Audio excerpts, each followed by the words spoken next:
जी बच्चों अस्सलाम वालेकुम। आज हम स्टार्ट करेंगे फर्दर मैकेनिक्स का पेपर जो है 331 code October November 2020।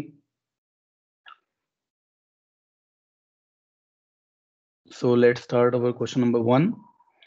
In question number 1, he says a particle P of mass m is placed on a fixed smooth plane which is inclined at an angle theta to the horizontal. A light spring of natural length a and modulus of elasticity 3 mg has one end attached to P and the other end attached to a fixed point O at the top of the plane. The spring lies along a line of greatest slope of the plane. The system is released from rest with the spring at its natural length. Now this thing is important. The system is released from rest with the spring at its natural length. Find in terms of A and theta an expression for the greatest extension of the spring, greatest extension of the spring, right, in the subsequent motion. जी बच्चों, ये सारी information आपके सामने है। इसमें जो दो बातें इंपॉर्टेंट हैं उसको मैंने हाईलाइट किया है कि जो स्प्रिंग है वो रिलीज होता है when it is at its natural length, और हमने जो फाइंड करना है हमने उसकी एक्सटेंशन फाइंड करनी है। देखें बच्चों, हियर इज द डायग्राम।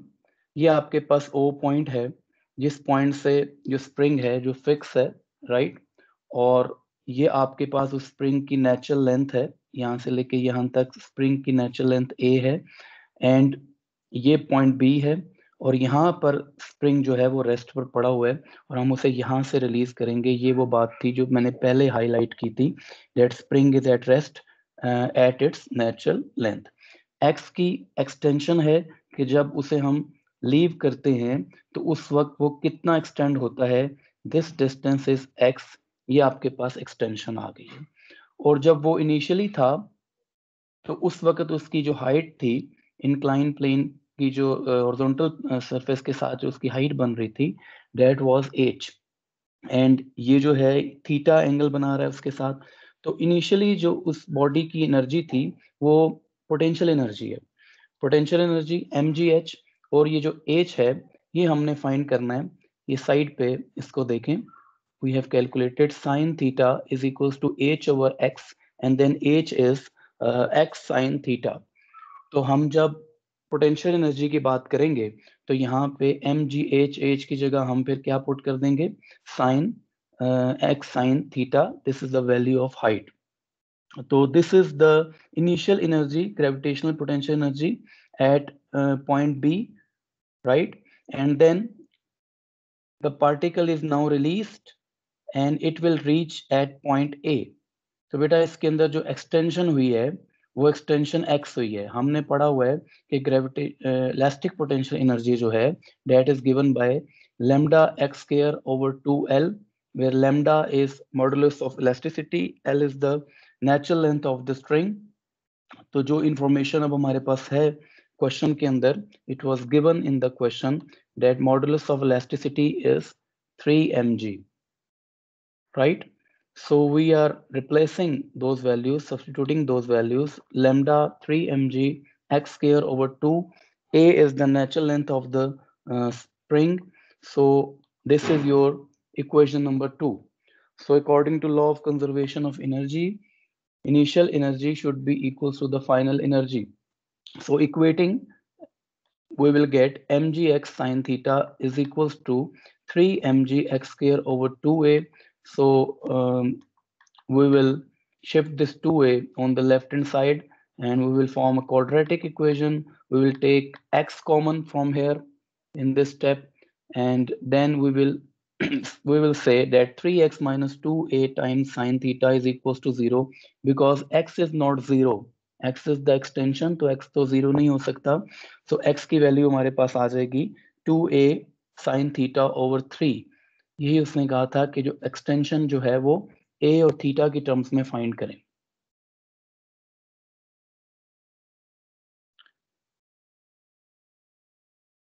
जी बेटा, any confusion?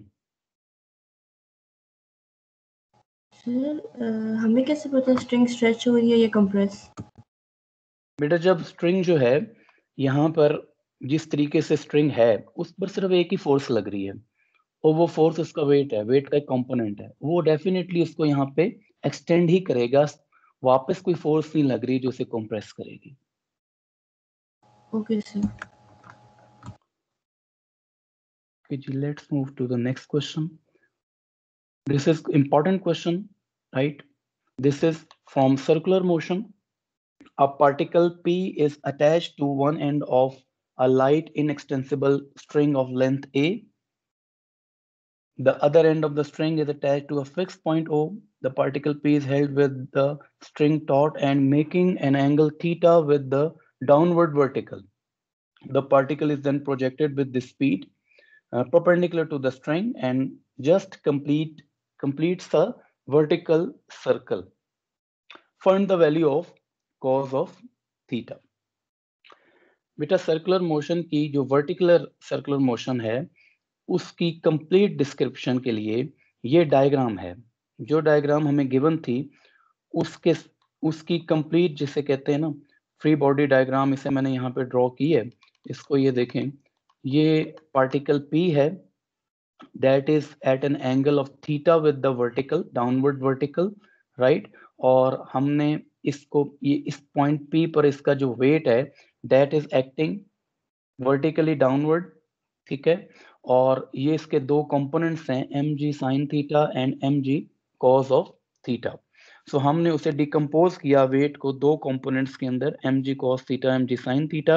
You can see that the component which is along the speed, the linear speed of the particle is mg sine of theta. This is linear speed of the particle and this is mg sine theta.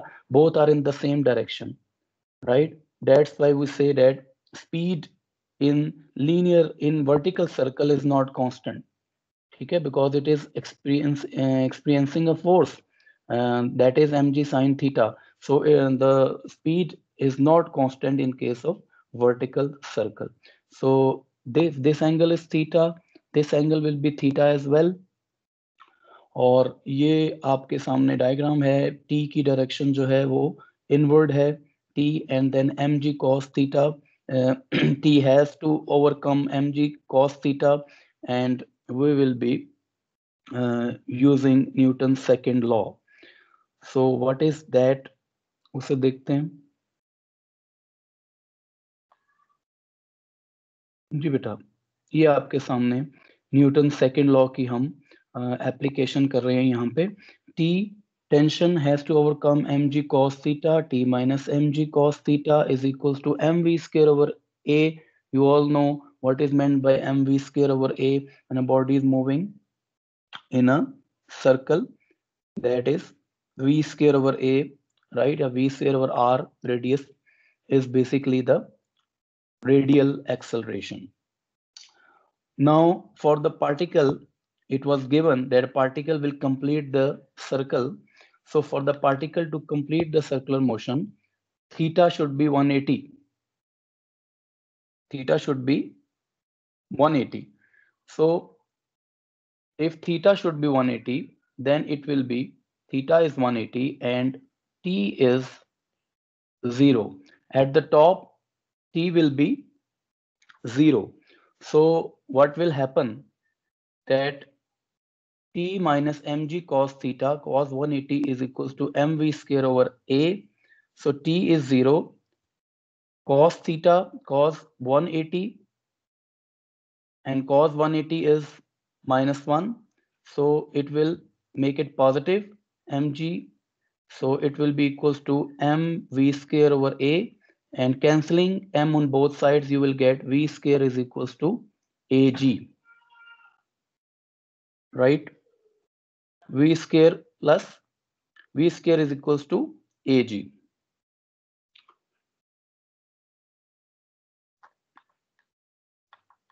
Second equation बेटा एक second देके मैं 1 minute hold कीजिएगा।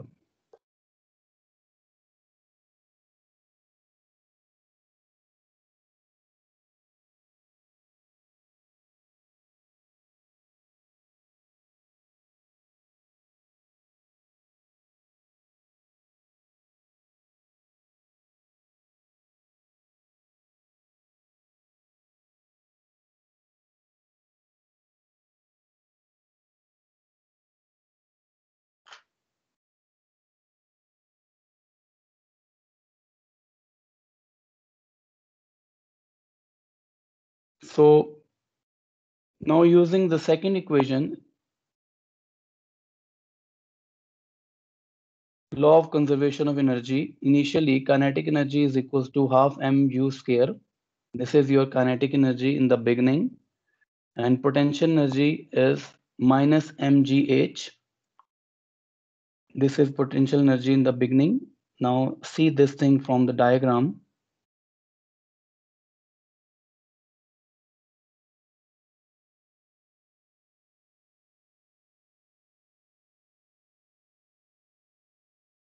जी बच्चों देखें, this thing is the height of the particle, so that is a cos of theta. This thing is a sine of theta, and this thing is a cos of theta. So h is equals to a cos of theta.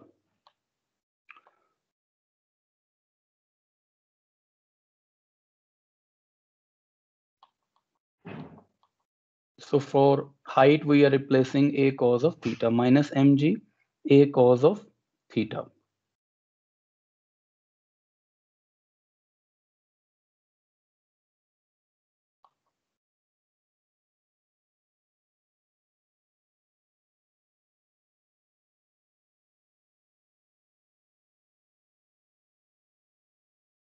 Finally, at the top, what will happen? At the top, it will be kinetic energy will be equals to 1 by 2 mv square, and potential energy will be equals to minus mga cos 180. Top पर 180 हो जाएगी, तो 180 cos 180 minus 1, so potential energy will be equals to mga. This is potential energy at the top. So law of conservation of energy says that this is half mu square, right? In the beginning, this is potential energy in the beginning, this is kinetic energy in the beginning and the final position, and this is potential energy at the top final position. तो बेटा इसको solve करते हैं. m through out जो common ले लें, u square over 2 minus ga cos theta is equals to v square over 2 plus ga. So replacing this u square, it was given in the beginning the value of u, so I substituted this value of u over here, 16 over 25, 5 ag under root, so u square is without under root, minus ag cos theta is equals to v square जो value हमने शुरू में निकाली थी वो replace कर दें, so it will be a ag divided by 2 plus ag. So ag is the common thing, you can cancel it out throughout. और देखें ये आपके पास आ जाता है 8 over 5 minus cos theta is equals to 3 over 2. So from here, after simplification, you can find the value of cos theta which was required. Cos theta equals to 1 over 10.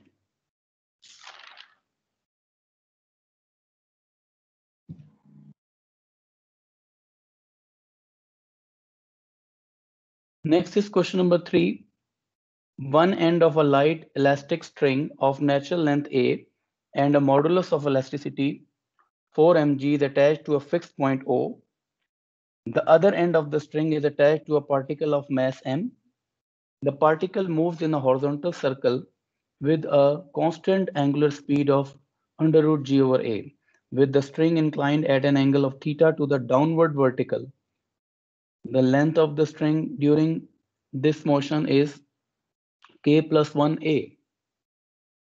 जी बच्चों, हमने horizontal circle के अंदर ये case पढ़ा था कि आपके पास इस तरीके से ये आपके पास हॉरिजॉन्टल सर्कल का केस था और यहाँ कोई पॉइंट है,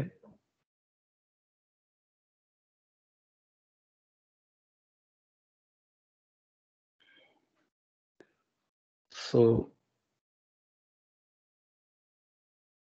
and this was the vertical height, ये एंगल थीटा है, this is radius, this is L, right.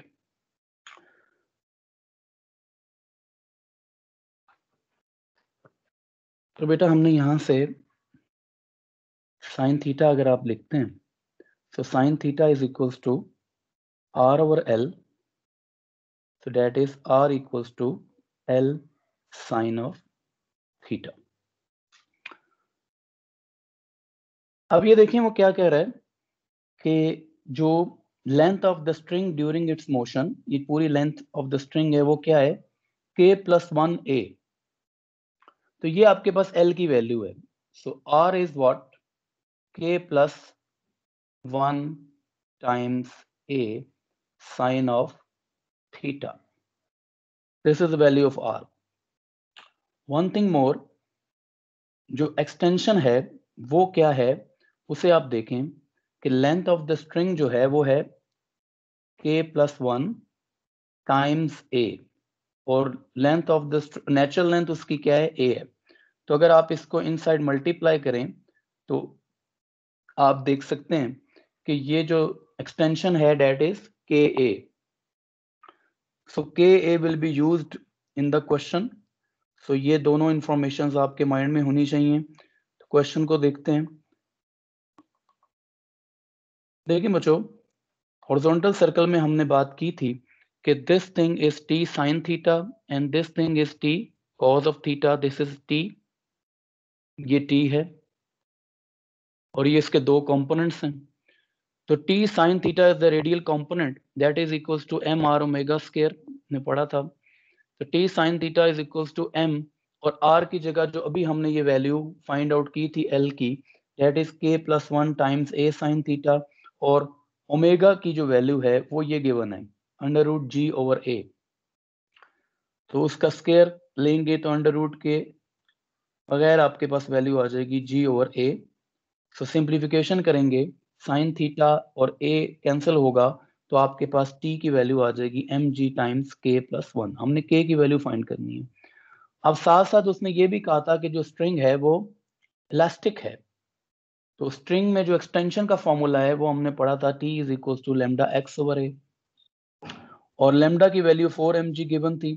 4 mg हमने पुट कर दी, x की जगह एक्सटेंशन ka है, और जो नीचे है नेचुरल लेंथ a है, उससे a कैंसिल हो जाता है, तो आपके पास t की वैल्यू आ जाती है 4 mg। बेटा ये दोनों इक्वेशंस को अगर आप इक्वेट करते हैं तो आपके पास यहाँ से mg कैंसिल हो जाता है, so 4k is equals to k+1 and then k is equals to 1/3। ये आपके पास पहला पार्ट कंप्लीट होता है। सेकंड पार्ट में कहता है find the value of cos of theta. Cos of theta की वैल्यू कैसे फाइंड करेंगे? ऑब्वियसली कॉस ऑफ थीटा को इन्वॉल्व कर रहा है वो कंपोनेंट वर्टिकल कंपोनेंट है, ये कंपोनेंट। तो इस कंपोनेंट को देखें, ये किसके इक्वल आता है, ये वेट, डाउनवर्ड वेट के इक्वल आता है। तो हम यहां पर ये करेंगे, t cos theta is equal to mg, t की वैल्यू हमने पुट कर दी 4 mg k, cos theta is equal to mg बेटा बोथ साइड से कैंसिल हो जाता है, k की वैल्यू हमने ये पुट कर दी, और यहां से cos थीटा की वैल्यू आ जाती है 3/4।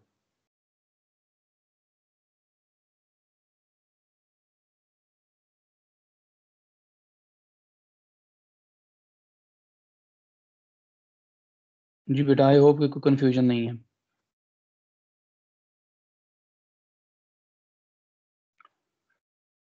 Then question number 4. This question is related with equilibrium of rigid bodies. Diagram shows the cross section of ABCD of a uniform solid object which is formed by removing a cone with cross section DCA from the top of the larger cone with cross section ABE, right? The perpendicular distance between AB and DC is h. The diameter AB is 6 r and the diameter DC is 2r. Find an expression in terms of h for the distance of the center of mass of the solid object from AB. कौन से related जो भी हमने चीजें पढ़ी थी, तो आपके माइंड में वो सारी चीजें होनी चाहिए कि हमने उसका सेंटर ऑफ मास का कॉन्सेप्ट क्या पढ़ा था। आप में से कोई बताए कि अगर उसका सेंटर ऑफ मास यहाँ पर है, इस पॉइंट पर, तो ये दोनों डिस्टेंसेस मुझे कोई बताए।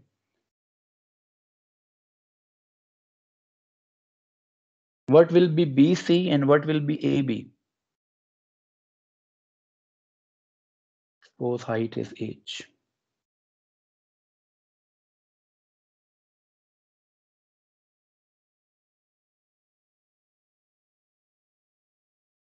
जी बेटा, किसी के माइंड में नहीं है? AB 1/4h. AB will be 1/4h and similarly BC will be 3/4h. तो यहाँ पे ऑब्जेक्ट जो है जिस तरीके से पड़ा हुआ है, तो वो हम क्या 1/4 वाला कॉन्सेप्ट यूज करेंगे, because we have to find the distance from AB, right? We are not finding the distance from this point, we are finding the distance from AB, so it will be 1/4 of the height. Now you can see these are the two cones, smaller cone and larger cone. Smaller cone has height, उसे height को आप y कह दें, this height is y, right? And larger cone height will be h plus y, right? So let's move to the diagram. This is the diagram. Smaller cone height is y and larger cone height is h plus y. All cones are similar, so using the concept of similarity, comparison of the height, ratio between the height is equals to the ratio between their radius. So y is the height of the smaller cone divided by h plus y is the height of the larger cone is equals to r is the radius of the smaller cone and 3r is the radius of the larger cone. After simplification, you will get that y is equals to h by 2. So smaller cone's height is h by 2. So from here, you can conclude that height of the smaller cone is h by 2 and height of the larger cone will be h plus h by 2 will be 3 by 2. So this thing is h, this thing is h by 2. So when you add h and h by 2, you will get 3h by 2. This thing is 2. So we have now height of both cones. Larger cone mass is equals to 1/3 of pi r square h into rho. जी बेटा, volume into density gives us mass. So 1/3 pi r square, larger cone radius is 3r, height is 3h by 2 and rho. After simplification, you will get 27/6 pi r square h rho. Similarly, smaller cone mass is 1/3 pi r square, its radius is r, its height is 1/2h, so 1/2h rho, right? So simplification will give you this thing. So you know that if you remove this cone, small cone, from the figure, the resulted figure will be a frustum.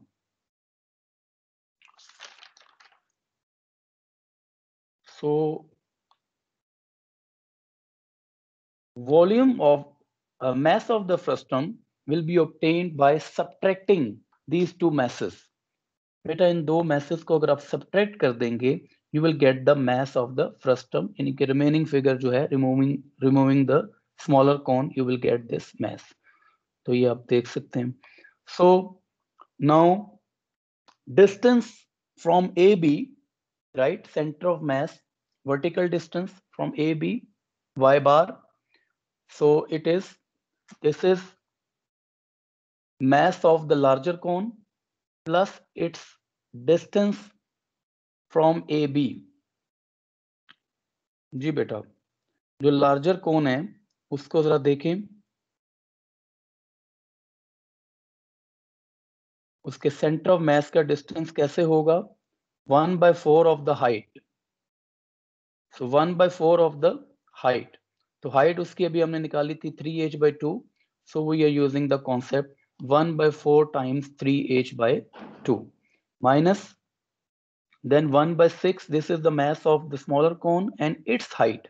इसको देखिएगा बेटा, ये देखें, इसकी height के लिए आपने पहले ये देखना है, अज्यूम करें कि ये आप विद रिस्पेक्ट टू CD इसकी आपने सेंटर ऑफ मास कैलकुलेट करना है, उसका डिस्टेंस देखना है, तो वो कितना होगा 1/4 of this it's height that is h/2। लेकिन हमने तो किससे कंपेयर कर रहे हैं, इस AB से कंपेयर कर रहे हैं, तो इसमें h ऐड हो जाएगा, 1/4 of the height of the smaller cone plus h। So ये हमने यहाँ पे स्टेप किया है, 1/4 of the height of the smaller cone and we are adding the height h over here। So this was the conceptual point, this thing and this thing, especially this thing। So divided by the total mass, right, which we already have calculated। So few things are common in numerator denominator, they are cancelled out, you are left with this thing, taking h common in the numerator, taking LCM and simplifying, you will get 9/26h। Yes students, any question?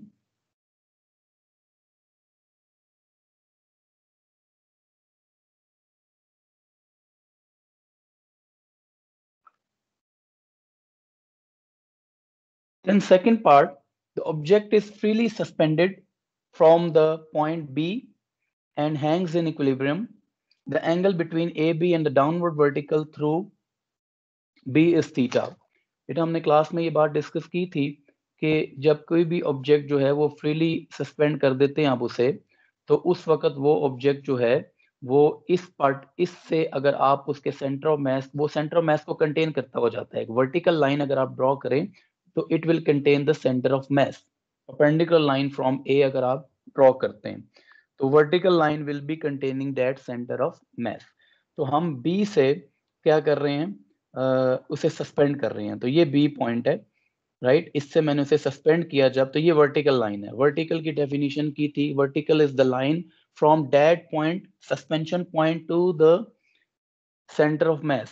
So this is vertical line and it is making an angle of theta with this AB, it was given।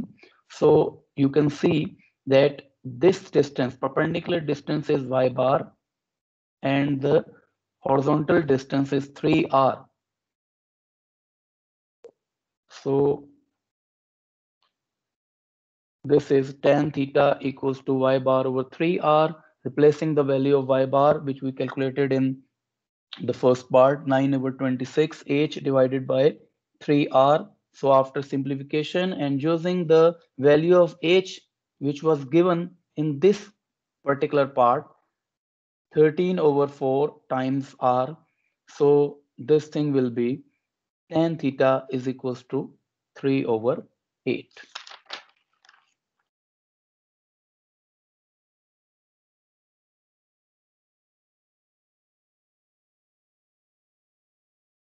जी बेटा, fine. Yes, sir. So question number 5, the particle is projected with speed u at an angle alpha above the horizontal from a point O on a horizontal plane, moving freely under gravity। The horizontal vertical displacement of P from O at a subsequent time are denoted by x and y respectively, drive the equation of trajectory।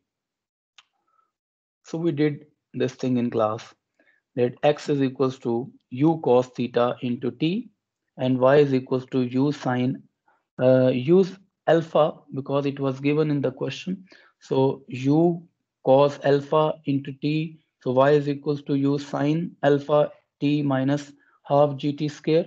So these two were the equation representing the horizontal and vertical heights and distances. Using equation number 1, t की value t की elimination करनी है क्योंकि हमें यहाँ पे कुछ भी t के अंदर नजर नहीं आ रहा। तो इक्वेशन 1 को यूज करें, t की वैल्यू निकालें और उसे इक्वेशन 2 में रिप्लेस कर दें। So when you replace it, you will get this thing: sin over cos tan alpha gx square over 2u square secant square alpha. This is your derivation of equation of trajectory.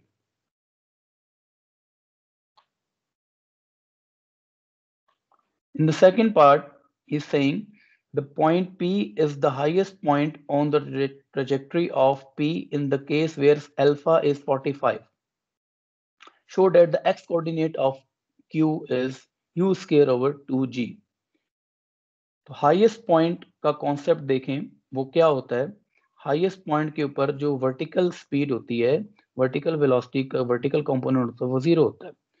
हम यहाँ पे क्या कर रहे हैं, ये जो हमने लिखा था, ये y this thing differentiate this thing, you will get vy is equals to u sin alpha minus gt. इसी से आप ये लिख सकते हैं, vy equals to u sin alpha minus gt. So at highest point vy is equals to 0, so we will get that time, जो time लग रहा है किसी प्रोजेक्टाइल को हाईएस्ट पॉइंट तक जाने के लिए, that is u sin alpha over g. So now alpha is equals to 45. Alpha की वैल्यू 45 गिवन थी बेटा, 45 इसके अंदर पुट कर दें, t is equal to u sin 45 over g. ये वैल्यू जो है वो आपने क्या करनी है, सेकंड इक्वेशन में पुट करनी है, तो आपका जो y होगा that will be maximum, क्योंकि ये टाइम वो है ना जहाँ पे हाइट मैक्सिमम होती है। तो हम जब ये वाला टाइम पुट करेंगे तो यहाँ पे हमारा जो y मिलेगा that will be the maximum y. So replacing this t and simplifying, sin 45 into sin 45 sin square, over here it will be sin square as well.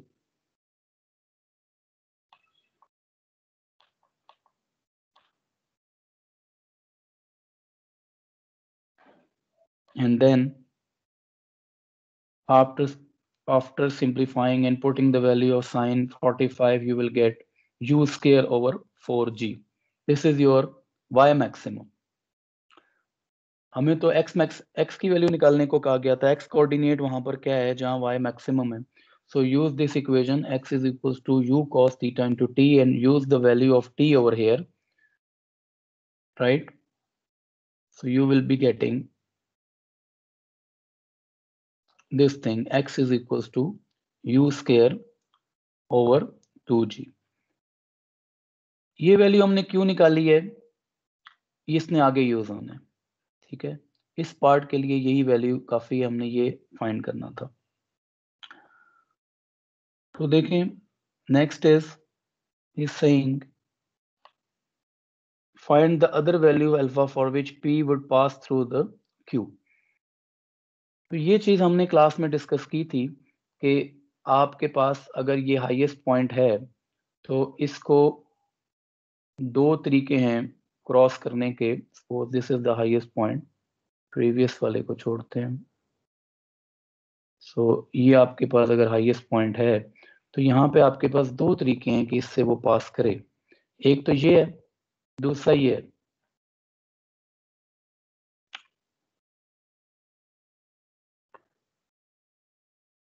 इस सिचुएशन में वो हाईएस्ट तो नहीं है लेकिन पास जरूर कर रहा है उससे। तो हमने क्या किया है,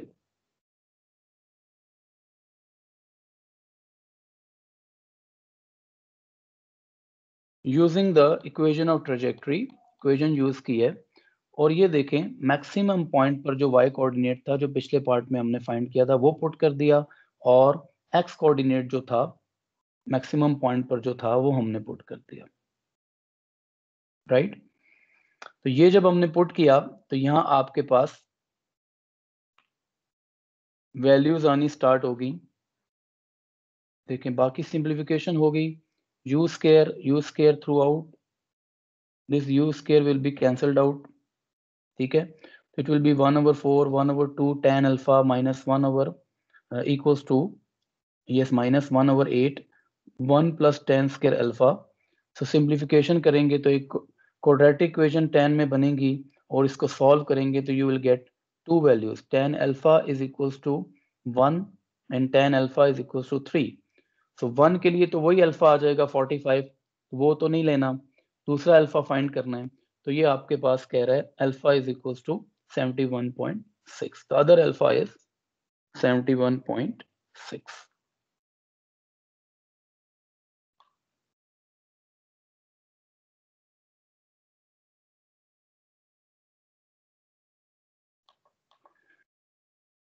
Next is, two smooth spheres A and B have equal radii and masses m and 2m respectively. Sphere B is at rest on a smooth horizontal floor. Sphere A is moving on the floor with velocity u and collides directly with B. The coefficient of restitution between the spheres is E.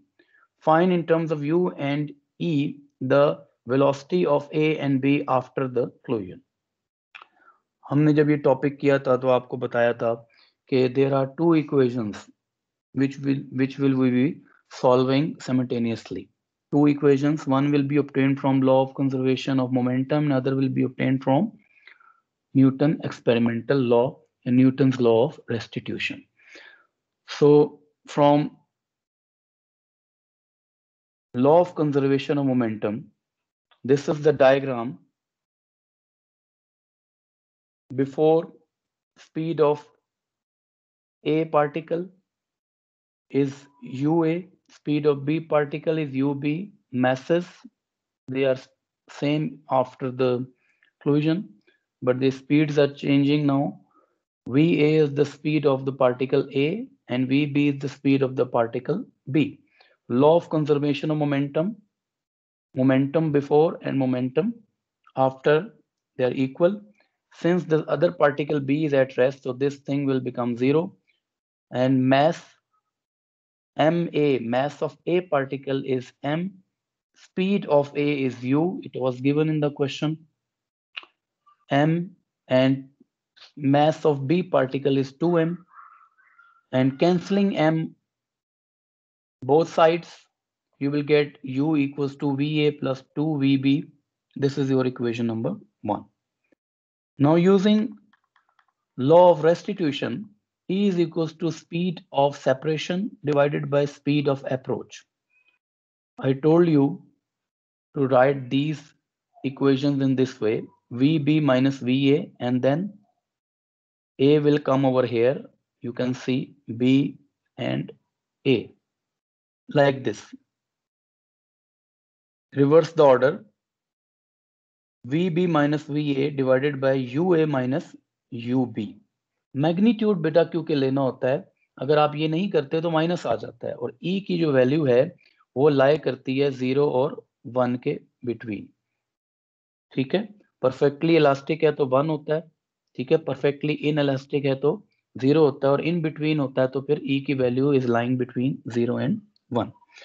So E is equals to, this thing is U in the denominator, so EU is equals to VB minus VA. This is your equation number 2. So now we will be solving these two equations simultaneously.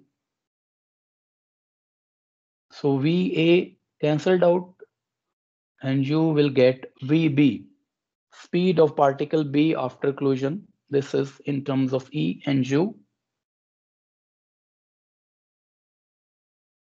We will put this value of VB in any of the equation to get the value of VA. So this is using equation number 1, and simplifying, you will get VA. This is speed of particle A after collision.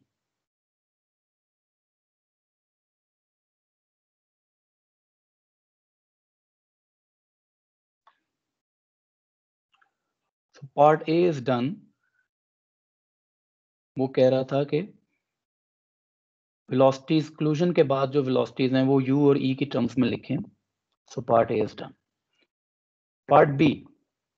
Subsequently, P collides with the fixed vertical wall which makes an angle theta with the direction of motion of B. tan theta की value they the. Coefficient of restitution between B and wall.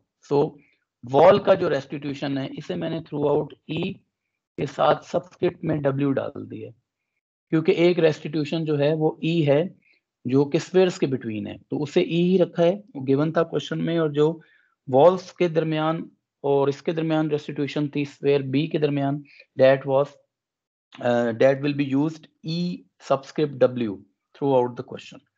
Immediately after B collides with the wall, the kinetic energy of A is 5/32 of the kinetic energy of B. तो ये last पे हम इस result को use करेंगे. फिलहाल हम यहाँ पे कुछ इंफॉर्मेशंस हैं और ये जो है इसके कुछ आइडियाज को आपके सामने मैं रखता हूँ. देखिए बच्चों, जब हम ये बात करते हैं कि एक पार्टिकल है, ये पार्टिकल B है और ये जाके वॉल के साथ थीटा एंगल पे कोलाइड कर रहा है, राइट. तो इसके दो कंपोनेंट्स होते हैं, एक ये कंपोनेंट होता है, एक इसका ये कंपोनेंट होता है. ये जो कंपोनेंट होता है इसको परपेंडिकुलर कंपोनेंट कहते हैं और ये जो होता है ये पैरेलल कंपोनेंट होता है. हमने क्लास में बात की थी कि जब ये जो कंपोनेंट है जो जब जाके स्ट्राइक करता है वॉल के साथ तो उसके नॉर्मल रिएक्शन की वजह से एक फोर्स एक्सपीरियंस करता है जिसकी वजह से इसके अंदर चेंज आती है. वो चेंज कितनी होती है? That is E times B VBX. ठीक है, जो परपेंडिकुलर कंपोनेंट है ये आपके पास क्या आ जाता है, फोर्स E टाइम्स उसके अंदर चेंज आती है. अगर परफेक्टली इलास्टिक है तो E की वैल्यू 1 है, फिर कोई चेंज नहीं है. लेकिन अगर इलास्टिक नहीं है तो डेफिनेटली इसकी एनर्जी कम होगी. और इस डायरेक्शन में मैंने आपको बताया था कि मोमेंटम कंजर्व नहीं रहता. मोमेंटम तो तब कंजर्व रहता है जब कोई एक्सटर्नल फोर्स एक्ट ना कर रही हो. जब एक्सटर्नल, ये जो नॉर्मल रिएक्शन होती है एक्सटर्नल फोर्स होती है, तो ये जब उसके ऊपर रिएक्ट करती है तो फिर ये एक इंपल्सिव फोर्स की तरह बिहेव करती है और इस इंपल्सिव फोर्स की वजह से मोमेंटम परपेंडिकुलर कंपोनेंट के लॉन्ग कंजर्व नहीं रहता. इसकी वजह से ये जो V है इसके अंदर चेंज आती है, ये चेंज E टाइम्स VBX है. तो अब हम VBX निकालते हैं, that is VB sine theta. Theta के ऑपोजिट है तो VB साइन थीटा होगा. और इससे फिर मैंने इसके रेस्टिट्यूशन से प्रोडक्ट किया इसको बताने के लिए कि ये आपका इस कंपोनेंट अफेक्ट होगा. सो साइन थीटा, ये इंफॉर्मेशन बच्चों गिवन थी क्वेश्चन के अंदर के tan थीटा जो है वो 3/4 है. तो ये इंफॉर्मेशन हमें गाइड कर रही है कि कैसी ट्राइंगल कंस्ट्रक्ट करें जिसका परपेंडिकुलर 3 है और ये 4 है, तो पाइथागोरस लगाएंगे तो हाइपोटेन्यूज 5 आ जाएगी. So using this triangle you can substitute sine theta with 3/5. So you will get this is perpendicular component of particle B 2/5 VB. ये VB हमने पहले निकाला हुआ है, उसे हम बाद में रिप्लेस करते हैं. अभी आगे देखें. उसके बाद VBY आपको बताया था पैरेलल कंपोनेंट, वहां पे लीनियर मोमेंटम जो है वो क्या रहता है, कंजर्व रहता है, तो उस पर कोई फर्क नहीं पड़ता. cos थीटा की वैल्यू 4/5 हो जाएगी, तो 4/5/VB times VB. Speed of B क्या होगा इन दोनों कंपोनेंट्स का बच्चों, हम रिजल्टेंट लेंगे. ठीक है, अंडर रूट करके ये सब हम क्लास में करते रहे. ये 2/5 ऑफ VB, ये जो हमने फाइंड किया था ये वाला, राइट. और ये जो था ये भी हमने फाइंड किया, ये इसको रिप्लेस कर दें यहाँ पे और सिंप्लीफाई करें. VB स्क्वायर कॉमन लेके अंडर रूट के इफेक्ट से बाहर आएगा, VB रह जाएगा. और ये VB अब आके हम जब सब सिंप्लीफिकेशन हो गई तो अब जो VB हमने शुरू में पार्ट 1 में निकाला था वो सब्स्टिट्यूट कर दें यहाँ पे से.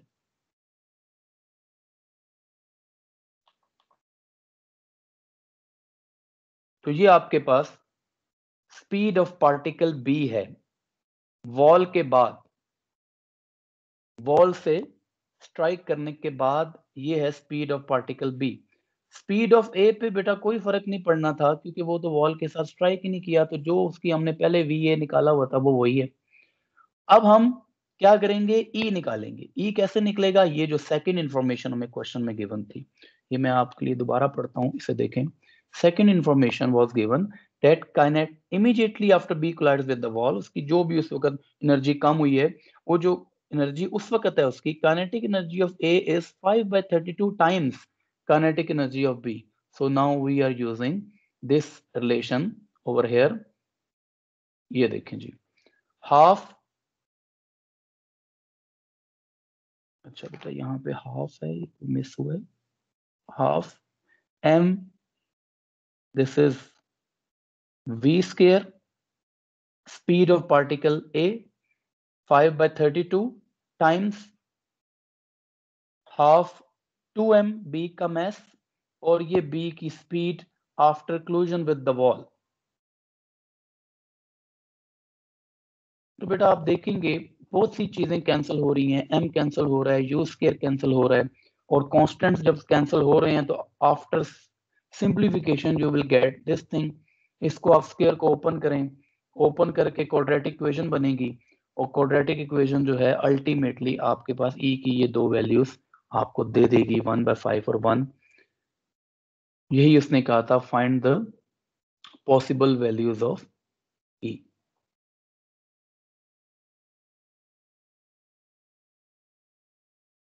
Find the possible values of C.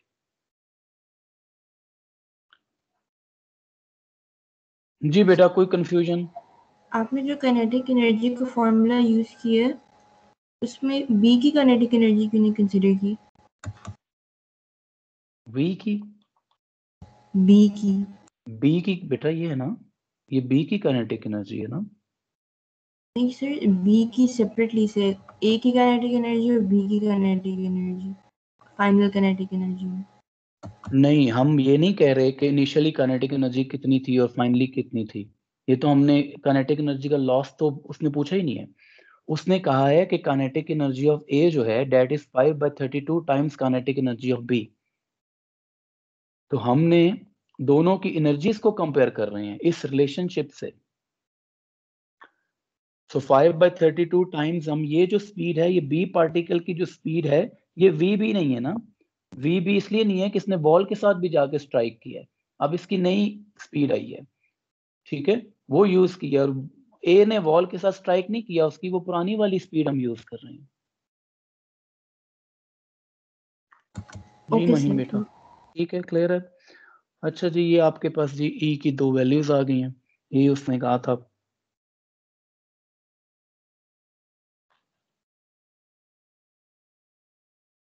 So finally, last question of this paper.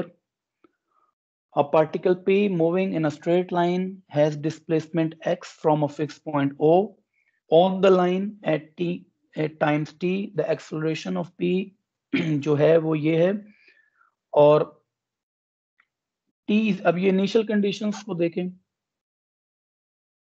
t0 x1 and P has velocity 10 meter per second directed towards O. ये बात इंपॉर्टेंट है बेटा, जब वो कह रहे हैं ना डायरेक्टेड टुवर्ड्स ओ, ठीक है, तो ओ से अवे जाते हुए स्पीड पॉजिटिव है, टुवर्ड्स ओ जाते हुए स्पीड उसकी ऑपोजिट हो जाएगी. तो ये बेसिकली आपसे एक्सपेक्ट कर रहे हैं कि ये जो कंक्लूजन है ये आप खुद ड्रॉ कर लें कि v is equals to -10 metre per second. Show that the velocity of the particle is given by this. ये हमने शो करना है. आपको बताया था कि जब एक्सेलरेशन और डिस्प्लेसमेंट का लिंक हो तो आपने एक्सेलरेशन को ऐसे लिखना है, v dv by dx, v dv by dx लिखना है. तो अब ये जो एक्सेलरेशन का कॉन्सेप्ट है, जो एक्सप्रेशन है, इसको देखें, हमने यहाँ पे यूज किया है. और फिर ये देखें, यहाँ पे हमने a की जगह क्या लिख लिया है, v dv by dx, और ये फिर ऊपर ले गए टर्म्स, इसको भी ऊपर ले गए, और यहाँ से dx को इस तरफ ले गए. Now we are integrating, so v integration of v with respect to v is v square over 2, power rule of integration. And similarly x की पावर -2, इसकी बेटा इंटीग्रेशन करेंगे तो क्या करेंगे, पावर में एक इंक्रीज करेंगे, उसी को नीचे डिवाइड करेंगे. तो -2 + 1 is -1, तो x की पावर -1 ओवर -1, सो -7 लिख दिया और x की पावर -1 को नीचे कर दिया, और प्लस यहाँ पे इसको देखें, 50 आपको समझ आ गया होगा कैसे बना है। -3 में जब आप 1 ऐड करेंगे तो -2 बन जाएगा, वो -2 इस 100 से डिवाइड हो गए 50 रह गया और x स्क्वायर नीचे चला गया और माइनस की वजह से पॉजिटिविटी आ गई, और एक कांस्टेंट ऑफ इंटीग्रेशन, ये आ गया कांस्टेंट ऑफ इंटीग्रेशन। जी बेटा, किसी स्टूडेंट को इंटीग्रेशन में किसी स्टेप में कंफ्यूजन है तो पूछें। इंटीग्रेशन में नहीं है, आप एक दफा रिपीट कर सकते हैं, v माइनस क्यों है? जी देखें, ओ ये पॉइंट है और पार्टिकल जा रहा है ओ से अवे, तो v पॉजिटिव होगा, टुवर्ड्स ओ जाएगा तो नेगेटिव हो जाएगा। ओके सर, ठीक है। तो उसने कहा था कि p has velocity directed towards O. आप इनिशियल कंडीशंस यूज करेंगे, x की वैल्यू 1 गिवन है क्वेश्चन में, v की वैल्यू -10। यहाँ फर्क नहीं पड़ा क्योंकि v स्क्वायर है तो माइनस है प्लस है, और सिंप्लीफिकेशन करने के बाद कांस्टेंट की वैल्यू आ गई 200। ये 200 आप इसमें पुट कर दें, नीचे वाले 2 से आप डिवाइड कर दें, मल्टीप्लाई कर दें थ्रू आउट, इसको भी इसको भी इसको भी, तो ये आ जाएगा। और फिर आप एलसीएम ले लें, यहाँ पे एलसीएम लेंगे, v square is equals to taking 100 common, 100 common लें तो इनसाइड ये चीज आ जाती है, और ये जो चीज है ये 2x माइनस 1 है, 2x माइनस 1 का स्क्वायर, राइट। अब आप अंडर रूट लेंगे बोथ साइड्स पे to get the value of v, तो अंडर रूट लेने से आपके पास ये देखें प्लस माइनस आएगा, और हम माइनस वाली वैल्यू चूज करेंगे। कोई बता सकता है क्यों?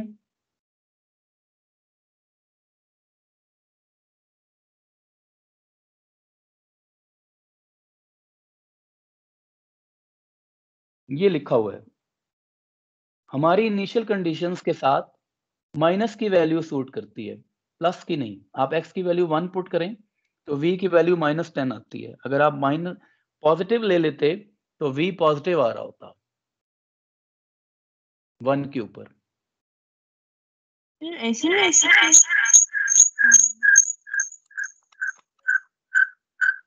महीन, आपकी आवाज क्लियर नहीं है। सर, ऐसे नहीं हो सकता कि टुवर्ड्स ओ v जा रहा है 10 है, फिर o से आगे कंटिन्यू हो रहा है, इसलिए v 10 ही है। नहीं नहीं नहीं, देखें ओ से अवे जा रहा है जब वो, ठीक है, तो उसकी डायरेक्शन, और ओ की तरफ जा रहा है तो उसकी डायरेक्शन ऑपोजिट होगी ना उसके,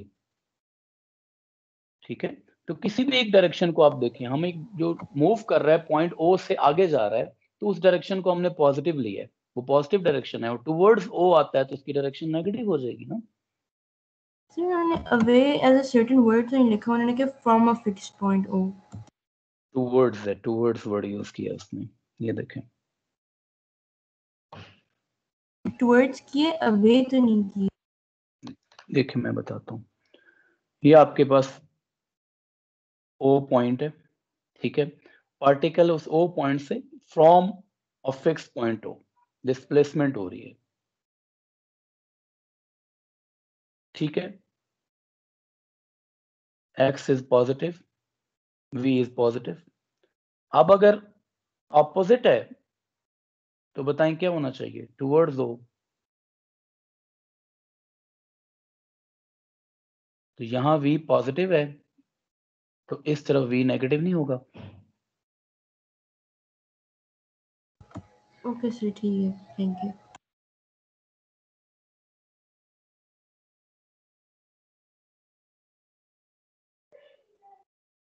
सो यूजिंग दैट कंडीशन आपके पास आ जाता है, फिर इसको कॉमन ले लें यहां से, so v is equal to 10 times 1 minus 2x, हमने यहाँ इंटरचेंज कर दिया दो 2x माइनस 1 को 1 माइनस 2x करके बाहर का माइनस खत्म कर दिया, यही हमने प्रूव करना था।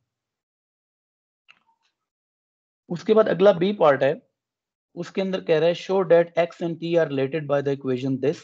इस इक्वेशन को गौर से देख लें, e की power -40t 2x minus 1 times e की power 2x minus 2 and deduce what happens to x as t becomes very large। x और t के दरमियान जो इक्वेशन है ये हमने जो प्रूव करनी है कि वो वाला है जो उसने बताया है। तो हम यहीं से बात को स्टार्ट करेंगे कि v क्या है dx by dt। तो हमने लिखा यहाँ पे आपके पास x की टर्म्स को हम एक तरफ लेके जाते हैं और y की टर्म्स को, जो दूसरा है t है, उसकी टर्म्स को एक तरफ, वहां t के अंदर कुछ भी नहीं है तो 10 नहीं था कांस्टेंट, वो एक तरफ रहने दिया। बेटा अब ये बताएं, आप लोगों ने इससे रिलेटेड P1 में बहुत ज्यादा काम किया हुआ है और समझते हैं आपके क्या करना चाहिए। यहाँ पे आपको पता है कि ये इम्प्रॉपर फ्रैक्शन है और इम्प्रॉपर रैशनल फ्रैक्शन के लिए हम पहले क्या करते हैं, डिवीजन करते हैं। ये हमने डिवीजन किया, डिवीजन करके इसको सेपरेट किया, सेपरेट करके जो चीज लिखी हुई है वो ये है आपके पास। अब वो सेपरेट हो गया, उसके बाद अगले स्टेप पे मैंने 1/2 कॉमन ले लिया। 1/2 कॉमन लेने से इनसाइड ये चीज बच गई है। अब जो आपको बताया था कि अगर एक फंक्शन है और उसका डेरिवेटिव एग्जिस्ट कर रहा है न्यूमरेटर के अंदर और इंटीग्रेशन आपने करनी है, तो ये होती है natural log of F of x. अगर डिनोमिनेटर का डेरिवेटिव न्यूमरेटर में एग्जिस्ट कर रहा हो तो हम कहते हैं इसकी इंटीग्रेशन कैसे करेंगे, ln f ऑफ x। अगर डेरिवेटिव एग्जिस्ट ना कर रहा हो और उसके अंदर सिर्फ डेफिशिएंसी एक कांस्टेंट की हो तो वो कांस्टेंट हम खुद मल्टीप्लाई और डिवाइड कर देते हैं, जैसे कि यहां पर होगा। देखें इस 2 को तो मैंने दूसरी तरफ जाके मल्टीप्लाई कर दिया, 20 हो गया ये। Now integrating both sides, when we integrate both sides, so 1 की इंटीग्रेशन x साथ माइनस आ रहा है और यहां पे देखें इस बात को, बेटा देखें ये 1 माइनस 2x का डेरिवेटिव होता है -2। -2 एक कांस्टेंट है, ऊपर नहीं था, तो मैंने -2 से मल्टीप्लाई और डिवाइड भी किया है ऊपर लाने के लिए, ताकि हम उस रूल को जो मैंने अभी राइट साइड पे लिखा था यूज कर सकें। So now derivative of the numerator exists and denominator exists in the numerator. So we are using natural log of this thing 1 minus 2x। यहाँ पे हमने मॉड यूज कर लिया बच्चों, इसलिए मॉड यूज किया है क्योंकि हमें क्लियर नहीं है कि x की वैल्यूज हो सकता है कुछ वैल्यूज पुट करने से यहाँ नेगेटिव आता हो, तो लॉग जो है वो नेगेटिव वैल्यूज के लिए क्योंकि डिफाइन नहीं है, इसलिए उस नेगेटिविटी को अवॉइड करने के लिए यहाँ पे हमने एब्सोल्यूट फंक्शन यूज कर लिया, नेचुरल लॉग ऑफ डिनोमिनेटर, और बस डिनोमिनेटर के साथ सिर्फ एब्सोल्यूट फंक्शन यूज कर लिया। उसके बाद फिर इनिशियल कंडीशंस जो गिवन थी वो थी कि when x is 1 t is 0। x और t के दरमियान रिलेशनशिप क्वेश्चन में गिवन था, तो x की वैल्यू 1 पुट करें और t की वैल्यू 0 पुट करें तो आपके पास कांस्टेंट की वैल्यू आ जाती है c इक्वल्स टू -1। ये आसान सी कैलकुलेशन थी, आप लोगों के लिए छोड़ी है, c की वैल्यू -1 आ जाती है। ये c की वैल्यू -1 जो है ये आप इसमें पुट कर दें तो आपके पास ये इक्वेशन बनती है। यहाँ कुछ लॉग से रिलेटेड कुछ सिंप्लीफिकेशन हमने की है, ये देखें थ्रू आउट 2 से हमने मल्टीप्लाई किया है टू अवॉइड द फ्रैक्शन, और उसके बाद फिर हमने क्या किया, हमने ये टर्म इस तरफ ले गए, x की टर्म्स एक तरफ ले गए यहाँ पे, और ये जो आपको पता है e की पावर में -40t एग्जिस्ट कर रहा था जो हमने रिजल्ट प्रूव करना है उसमें, ये देखें तो उसका वे ये है कि हम क्या करेंगे, इसको लिख सकते हैं ln e की पावर -40t। e को बीच में इंट्रोड्यूस करने का बेटा ये तरीका होता है, उसकी रीजन ये होती है कि ln e जो होता है वो 1 होता है, तो अगर आप ln e की पावर -40t करते हैं तो ये -40t लॉग की दूसरी प्रॉपर्टी से मल्टीपल में आ जाता है और ln e 1 होता है, तो यही 40t लिखा हुआ है। ये हम क्यों कर रहे हैं, क्योंकि हमें क्वेश्चन में हिंट गिवन है कि e की पावर -40t को हमने इन्वॉल्व करना है। तो उसको इन्वॉल्व करने का फिर मैथमेटिक्स का ये मैथमेटिकली वे है कि आप नेचुरल लॉग ऑफ e की पावर -40t लिखते हैं। ऐसा करने से आप लॉग की वो दूसरी प्रॉपर्टी यूज कर सकते हैं कि ln of x minus ln of y is equals to ln x over y। Single log में आ जाता है वो। तो ये एक बार नेचुरल लॉग लिखें और इस चीज को ऊपर और इस चीज को नीचे डिवाइड करते हैं। फिर जब हमने ये बात पढ़ी थी कि एक साइड से जब आप लॉग खत्म करते हैं तो दूसरी साइड पे जो कुछ भी होता है वो बेस की पावर में चला जाता है, क्योंकि नेचुरल लॉग की जो बेस है वो e होती है, तो आप उसे e की पावर में ले जाएं, e की पावर 2x माइनस 2, और फिर अल्टीमेटली 1 माइनस 2x को राइट साइड पे जाके मल्टीप्लाई कर दें। और क्योंकि उसने कहा था कि इसे 2x माइनस 1 कर दें, तो मॉड के अंदर बेटा कोई फर्क नहीं पड़ता, मॉड के अंदर 2x माइनस 1 लिखा हो या 1 माइनस 2x लिखा हो, सेम थिंग, कि माइनस को तो मॉड वैसे खत्म कर देता है। तो उसे जाके मैंने वहां पे 2x माइनस 1 कर दिया। अब देखें, कह रहा है कि जब t बहुत लार्ज हो जाएगा तो फिर क्या होगा, तो t गोज टू इन्फिनिटी, तो ये जो चीज है that will goes to 0। 1 over e की power x goes to 0 when x goes to infinity. तो ये क्या है, e की पावर माइनस x है ना। तो e की पावर में अगर कोई नेगेटिविटी है तो वो 0 को अप्रोच करती है जब t जो है वो अप्रोच करेगा इन्फिनिटी को। ये बात बेटा समझ आ रही है?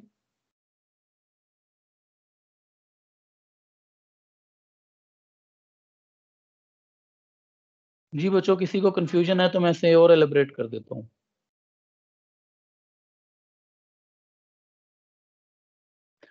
ओके, तो ये आपके पास आ जाएगा 2x माइनस 1 टाइम्स e की power 2x minus 2, that will be equals to 0, e की power minus 40t will goes to 0। So exponential तो 0 नहीं होता, तो यहाँ पे आपके पास 2x माइनस 1 का मॉड 0 है। मॉड का 0 होने का मतलब है मॉड के अंदर वाली चीज 0 है, so that means x is equals to 1/2।